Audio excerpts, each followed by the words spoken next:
Trump warns if Iran refuses a deal, the entire nation will be wiped out. Nobody expected him to say it that directly. Not diplomats, not military analysts, not even the people inside his own administration who had spent weeks carefully crafting the language around these negotiations. But Donald Trump looked into the camera and he said it plainly. If Iran refuses a deal, the entire nation will be wiped out. The room went silent. Because this wasn't a slip, this wasn't a misquote. This was a calculated message delivered with the full weight of the American presidency behind it. And what happened in the hours after those words landed is the story nobody is telling completely. Because here's what you need to understand. This wasn't just a threat. It was the final move in a negotiating sequence that has been building for months. A sequence involving secret back channels, military positioning, economic pressure so severe that Iran's currency has already collapsed twice this year, and one specific deadline that the public has never been told about. When you understand what was already in motion before Trump said those words, you'll realize this wasn't an outburst. It was a closing statement, and the Iranian leadership heard it exactly that way. So what actually pushed this moment over the edge? One meeting, one refusal, one back-channel response that came back empty. And then the President of the United States walked in front of the cameras and told the world exactly what comes next if diplomacy fails.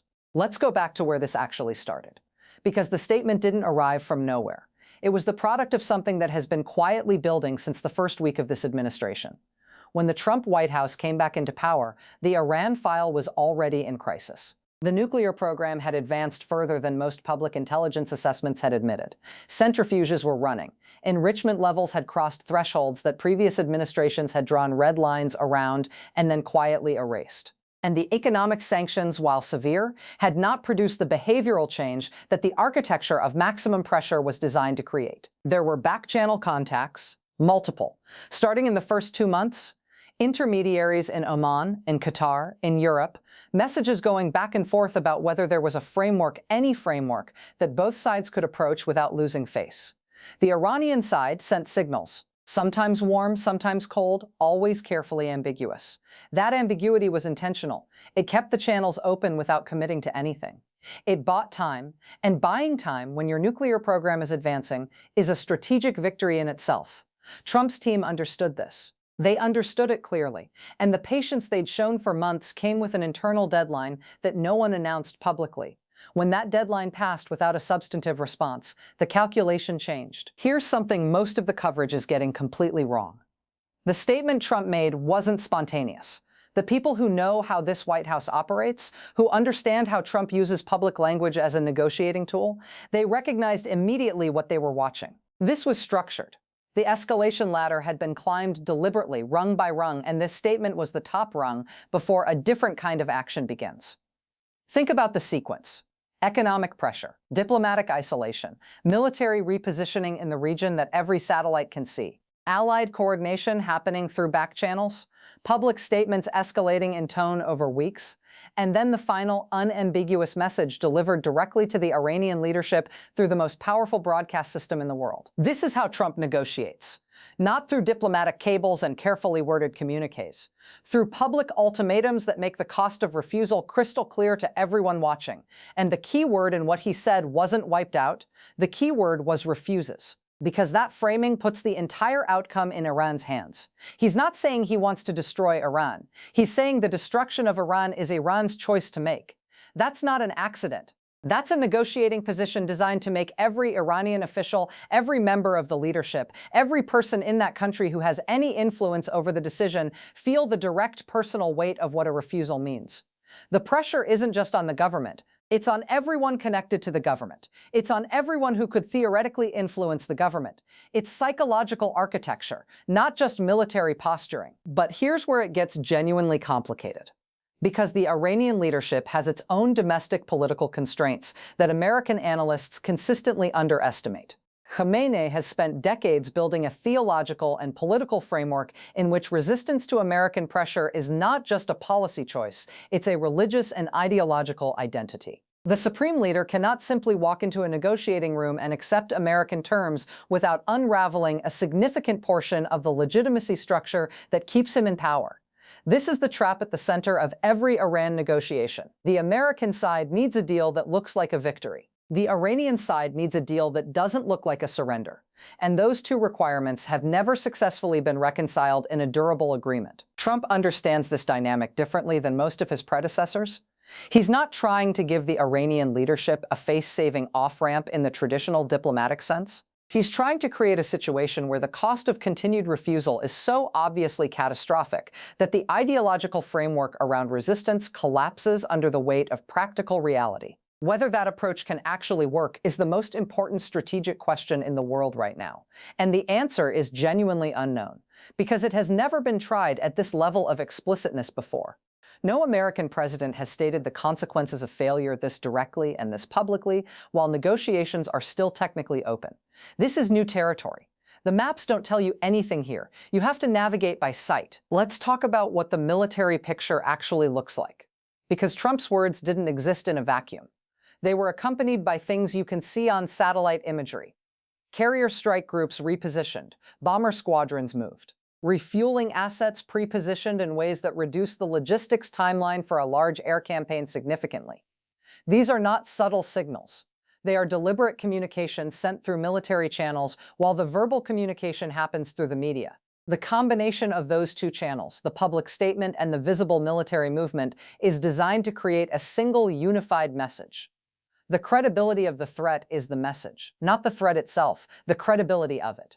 And right now, the credibility is as high as it has ever been, because the operational preparation is visible to everyone. Iranian military planners are not naive about what they're looking at. They know how to read satellite imagery. They know what pre-positioned assets mean. They know the difference between routine deployments and preparation for something specific. And they know that the leadership in Washington right now is not constrained by the same political considerations that limited previous administrations. The historical record of Trump's first term showed a willingness to take kinetic action, the Soleimani strike, that his predecessors had considered and declined. That record matters. It changes the calculation for everyone in Tehran who has to make a recommendation about what to do next. Here's what nobody in the political coverage wants to sit with honestly. There are three possible outcomes from this moment, and none of them are clean. The first is that the pressure works. Iran comes to the table with enough flexibility to construct a framework that both sides can call a win. Enrichment levels come down, inspection protocols get strengthened, economic relief flows, and the region gets a period of reduced tension that might last long enough to matter. The second outcome is that Iran calls the bluff. They calculate that the domestic political cost of appearing to capitulate to American threats is higher than the military cost of continued defiance. They refuse. And then the world finds out whether the threat was real. The third outcome is the most dangerous one. Iran agrees to negotiations, but uses them to run out the clock again. Talks happen, talks stall, progress is announced and then quietly reversed. And the nuclear program continues advancing while diplomats exchange paper. That third outcome is the one the Trump team has explicitly said it will not accept. And that's the reason for the statement, not to threaten, to foreclose that option. The people closest to these negotiations, the ones who actually know what's been communicated through the back channels, they're not publicly commenting. That silence is telling. When things are going badly, the leaks start immediately. The fact that the channels remain quiet, that the intermediaries aren't being quoted anonymously about collapse, suggests something is still moving. Slowly, under enormous pressure, with no guarantee of success, but moving. The Iranian side hasn't completely shut the door. They haven't made a definitive public statement of refusal. Every statement from Tehran has been carefully worded to leave space.